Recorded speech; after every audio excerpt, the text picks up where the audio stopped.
keuntungan itu merupakan selisih antara total pendapatan dengan total biaya yang merupakan insentif bagi produsen untuk melakukan produksi.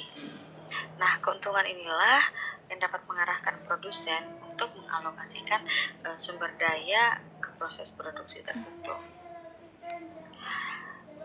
Keuntungan menurut ekonomi juga ini merupakan surplus atau kelebihan pendapatan total atau pendapatan total atas semua biaya produksi yang dikeluarkan oleh perusahaan, termasuk di dalamnya itu biaya untuk pembelian sumber-sumber produksi yang digunakan untuk memproduksi suatu output tertentu. Nah, yang juga termasuk dalamnya itu adalah biaya atau pendapatan bagi pemilik modal yang besarnya sama.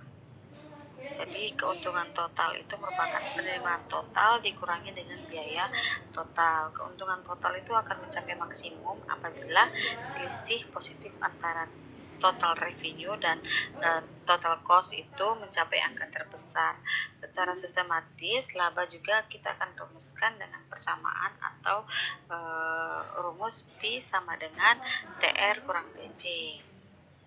Jadi kalau TR-nya itu nanti lebih besar dari TC, maka dianggap bahwa bisa diperhatikan bahwa produsen itu akan mengalami keuntungan atau laba. Nah, kalau pendapatan yang diterima itu sama dengan besarnya biaya yang dikeluarkan, maka produsen akan mencapai titik impas atau di mana tidak mengalami keuntungan dan juga tidak mengalami kerugian, atau dalam bahasa ekonominya itu sering disebut dengan BEP atau break even point. Nah, jika TR atau total revenue, pendapatan yang diterima lebih kecil dari berapa besar yang dikeluarkan, maka otomatis produsen tersebut akan mengalami kerugian. Contohnya, perusahaan Karan memiliki fungsi biaya yaitu TC sama dengan 20.000 tambah 100Q, sedangkan fungsi penerimaannya TR sama dengan 200Q. Maka kita akan mencoba untuk mencari fungsi dari keuntungan, terus berapa jumlah yang terjual jika perusahaan pada dalam kondisi break even point, apa yang terjadi jika perusahaan menjual produknya sebanyak 300 unit, dan kemudian kita akan mencoba juga untuk menggambarkan grafiknya. Untuk jawaban pertama dari pertanyaan, apa fungsi keuntungannya? Fungsi keuntungan yang kita ketahui itu sama dengan TR kurang TC. Persamaan TR tadi adalah 200Q, sedangkan persamaan TC adalah 20.000 tambah 100Q.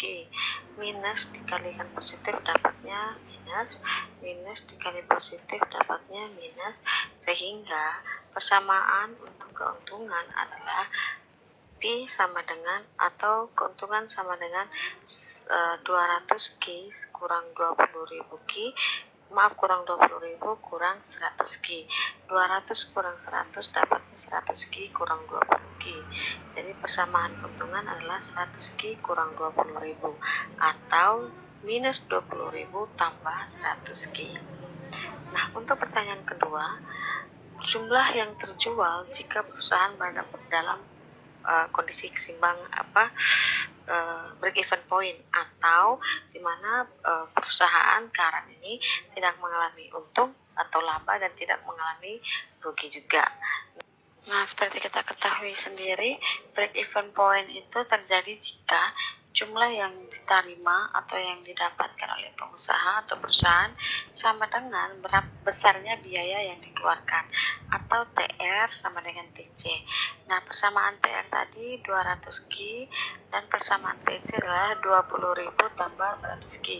Jadi ini nanti benda ruas, yang Q kita pindahkan ke sisi sebelah kiri sehingga menjadi 200Q kurang 100Q sama dengan 20.000. Dapatnya 100Q sama dengan 20.000, sehingga Q sama dengan 20.000 dibagi 100 dan dapatnya 200. Jadi kalau bila pertanyaannya adalah berapa sih jumlah yang terjual jika perusahaan berada dalam kondisi break even point, maka yang terjual adalah sebanyak 200 unit. Untuk pertanyaan berikutnya, apa yang terjadi jika perusahaan menjual produknya sebanyak 300 unit?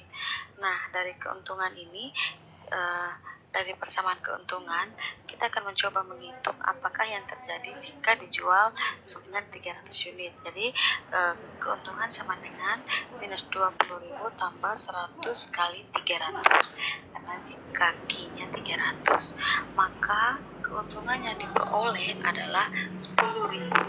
Jadi, kalau perusahaan menjual 300.000, maka keuntungan yang diperoleh adalah 10.000. Nah, untuk gambarnya sendiri teman-teman, kita sudah coba gambar untuk TC dan TR pada persentase sebelumnya, slide sebelumnya seperti ini untuk persamaan TR, dan ini untuk persamaan TC-nya. Nah, kalau digabungkan menjadi satu teman-teman, hasilnya akan jadi seperti ini.